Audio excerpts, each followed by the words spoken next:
கௌதம் மதுமிதா சீரியலில் நாளைக்கு ஒரு வேறு லெவல் எபிசோடு வந்திருக்குன்னே சொல்லலாம். கௌதமை வந்து மனப்பூர்வமாக வந்து மதுமிதா சந்தோஷமாக ஏற்றுக்கிறாங்க. அதுக்கு முன்னாடி வீடியோ பிடிச்சிக்கணும் லைக் பண்ணிட்டு பார்த்து சப்போர்ட் பண்ணுங்கள் ஃப்ரெண்ட்ஸ். இந்த பக்கம் மதுமிதா வந்து கையெடுத்து கும்பிட்றாங்க. கௌதம், தயவு செஞ்சு சொல்கிறேன், என் மனசெல்லாம் ரொம்ப கஷ்டமாக இருக்குது. நீங்கள் வந்து உங்களோட நிலைமையை மட்டுமே நீங்கள் யோசித்து பேசுகிறீங்க தவிர நான் வந்து எவ்வளோ கஷ்டப்பட்டிருக்கேன் அப்படிங்கிறது உங்களுக்கு புரியவே மாட்டேங்குது. நீங்கள் மாட்டுக்கும் வந்து கல்யாணத்துக்கு பண்ணிக்கிறேன்னுங்கிறீங்க, அப்புறம் மாட்டேன்னு சொல்கிறீங்க. கடைசியில் வந்து கஷ்டப்படுறது வந்து என்னோடய மனசை வந்து நீங்கள் புரிஞ்சிக்கலையே அப்படின்னு திரும்பி வந்து பேச ஆரம்பித்தோன்னா, மதுமிதாவை வந்து நீங்கள் சொல்கிறது எல்லாமே கரெக்டு தான், நான் பண்ணது தப்பு தான். அதாவது என்னென்னா, என் தங்கச்சிக்கு வந்து யாராவது வந்து சின்னதாக ஏதாவது சொன்னால் கூட வந்து என்னால் தாங்க முடியாது. அதனால் வந்து எமோஷ்னலாக நான் அந்த முடிவு எடுத்துட்டேன். ஆனால் அதையும் நம்ம கல்யாணத்தையும் நான் வந்து முடிச்சு போட்டிருக்கக்கூடாது, அது வந்து தப்பு தான் அப்படின்னு சொல்லிட்டு மதுமிதா வந்து அழுகுற மாதிரி திரும்பி அழுகுறாங்க.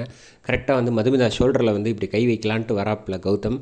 அந்த செகண்ட் வேண்டாம் அப்படின்னு சொல்லிட்டு டக்குன்னு கையை எடுத்துகிட்டு, இங்கே பாருங்கள் திரும்புங்க மதுமிதான்னொன்னே திரும்புகிறாங்க. இங்கே நான் வந்து நானே பேசுகிறேன், நீங்கள் ஒன்றும் கவலைப்படாதீங்க. உங்கள் அப்பா அம்மா கிட்ட வந்து நான் பேசி இந்த பிரச்சனை என்னால் வந்துச்சுல்ல, இதை நான் சால்வ் பண்ணுறேன் அப்படின்னு சொல்லிடுறாங்க.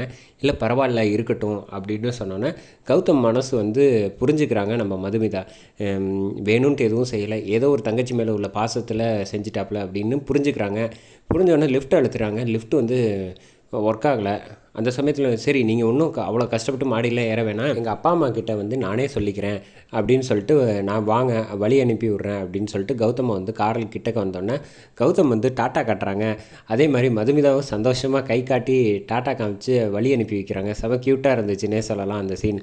அடுத்தது வந்து இங்கே சகுந்தலா வந்து செம கோவத்தில் வந்து மாயா வந்து திட்டிகிட்டு இருக்காங்க.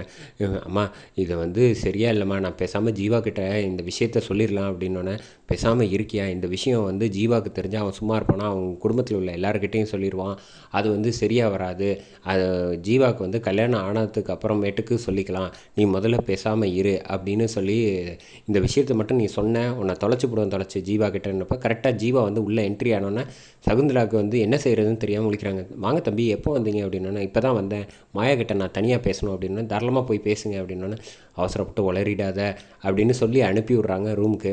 அனுப்பினோன்னே வந்து ஜீவா கிட்ட வந்து பேசாமல் மாயா கோவமாக இருக்காங்க. ஏன் மாயா என் மேலே கோவமாக இருக்கியா, நான் வேணும்ன்ட்டு எதுவும் செய்யலை அப்படின்ட்டு அவரே அடிச்சுக்கிற மாதிரி காமிச்சோன்னா மாயா கையை பிடிச்சி அடிக்கலான்னா, சாரி மாயா நானும் அவசரப்பட்டுட்டேன் அப்படின்னு சொல்லி மாயாவும் 2 பேரும் சேர்ந்து ஹக் பண்ணுறாங்க. அந்த சமயத்தில் சகுந்தலா வந்து இவங்க 2 பேரும் என்ன பேசிக்கிட்டு இருக்காங்க, அடிச்சுக்கிறாங்க. இவன் என்னடானா அவளை அடிக்க, அவள் இவளை அடிக்க, என்னடா நடக்குது, இவங்க 2 பேரும் வந்து கேட்டால் வந்து ரொம்ப டீப் லவ் அப்படின்னு சொல்கிறாங்க. ஆனால் எப்போ பார்த்து சண்டை போட்டுக்கிட்டே இருக்காங்களே அப்படின்னு யோசிச்சுட்டு இருக்கப்ப கரெக்டாக அஸ்வினி அவங்க பொண்ணு வந்துடுறாங்க. வந்தோன்னே வந்து அவன் என்னம்மா பண்ணிக்கிட்டு இருக்க, அவங்க ரூமை ஒட்டு கேட்கறதெல்லாம் தப்புமா அப்படின்னோடனே, அவங்க 2 பேரும் சண்டை போடுறாங்க, நீ முதல்ல பார்த்து சொல்லு அப்படின்னு அந்த டோர் லென்ஸ் வழியாக பார்க்குறாங்க. பார்த்தா 2 பேரும் ஹக் பண்ணிகிட்டு இருக்கிறத பார்த்துட்டு சிரிக்கிறாங்க. என்னடி நடக்குது அங்கே சொல்லு அப்படின்னா, அதெல்லாம் ஒன்றும் இல்லை அப்படின்னா, நீயே பாரு அப்படின்ட்டு பார்க்கலான்னு வராங்க. கரெக்டாக வந்து லக்ஷ்மணன் வந்து சொல்கிறாப்புல, என்ன இங்கே பண்ணிகிட்டு இருக்கீங்க, கல்யாணம் மேலே தலைக்கு மேலே இருக்குது, இங்கே வந்து டோர்கிட்ட என்ன பண்ணுறீங்க, வாங்க போகலாம் அப்படின்னு சொல்லிட்டு அழைச்சிட்டு வந்துடுறாங்க. அம்மா நீ தைரியமாக இரு அப்படின்னு சொன்னோன்னா, நீ சொல்கிறேன்னு ஏதோ தைரியமாக இருக்கேன் அப்படின்னு வந்து சகுந்தலா சொல்லிவிட்டு இந்த பக்கம் வராங்க. அதே சமயத்தில் ஐயருக்கு வந்து ஃபோன் பண்ணி வர சொல்கிறாங்க, நல்ல நாள் தேதி குறிக்கிறதுக்காக சகுந்தலா. இந்த பக்கம் வந்து மதுமிதா வந்து கையை வந்து பார்க்குறாங்க. பார்த்தோன்னே பரவாயில்ல நல்ல வேலை மோதிரத்தை கழட்டாமல் வந்தியே. மதுமிதா கிட்ட வந்து அவங்க அம்மா ரேணுகா வந்து சொல்லிகிட்டு இருக்காங்க, என்னம்மா மோதிரத்தை கழட்டலேன்னு பார்க்குறியா, கௌதம் வந்து இப்போ வந்து அவரே மாடிக்கு வந்து சொல்லலான்னு தான் சொன்னார், பார்த்தா லிஃப்ட் ஒர்க் ஆகலை, நாங்கள் 2 பேரும் கல்யாணம் பண்ணிக்கிறோம்மா அப்படின்னோடனே, அப்பாடா ஜோசியர் சொன்னது பளிச்சிருச்சு, ரொம்ப சந்தோஷம் அப்படின்ட்டு ஜீவாலேருந்து இருக்கிற எல்லோரும் வந்து சந்தோஷப்படுறாங்க. அப்புறம் ஸ்வீட் எடுத்து கொடுக்குறாங்க, ஊட்டி விட்றாங்க. அதுக்கப்புறமேட்டுக்கா இந்த பக்கம் வந்து ஐயர் வந்தோன்னா வந்து தேதி நீங்கள் நல்ல தேதியை பார்த்து குறிச்சிக்க சொல்லுங்கள், 6 மாதத்துக்கு நல்ல தேதியே இல்லை அப்படின்னு அவர் சொல்லிடுறாரு.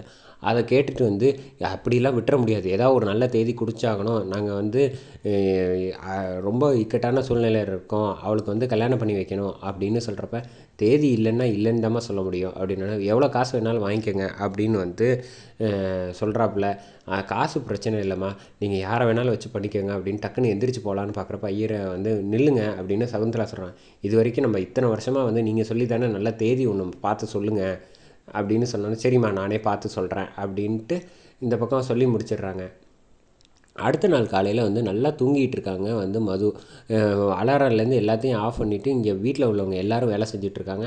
மதுமிதா வந்து டக்குன்னு எந்திரிச்சு வராங்க. ஏம்மா என்ன இவ்வளோ தூங்க விட்ட அப்படின்னோடனே, கல்யாண பொண்ணு நீ நல்லா ஃப்ரெஷ்ஷாக இருக்க வேணாமா, இனிமேல் எல்லாமே ரெஸ்ட்டு தான் எடுக்கணும், அலாரம் கூட வச்சுருந்தேன், அலாரம்லாம் அம்மா ஆஃப் பண்ணிட்டாங்க அப்படின்னோடனே, இந்த பக்கம் ஜீவாவும் சரி இந்த பக்கம் அதித்தி 2 பேரும் சின்ன பசங்க மாதிரி சண்டை போட்டுக்கிட்டு விளாண்டுட்டு இருக்காங்க. அக்காவுக்கு கல்யாணம் ஆக போகுதுன்னு. சரி, என் குடும்பமே இப்படி சந்தோஷமாக இருக்குது, இந்த சந்தோஷத்தை வந்து நம்ம கெடுக்கக்கூடாது அப்படின்ட்டு என் வாழ்க்கை எதை நோக்கி போகுதுன்னு எனக்கு தெரியல. பட் இருந்தாலும் இவங்களுக்காக நான் எல்லாத்தையுமே ஏற்றுக்கிறேன். கௌதமும் வந்து நல்ல டைப்பாக தான் இருக்காப்புல அப்படின்னு மனசில் ஒரு செகண்டு கௌதம் நினைக்கிறாங்க.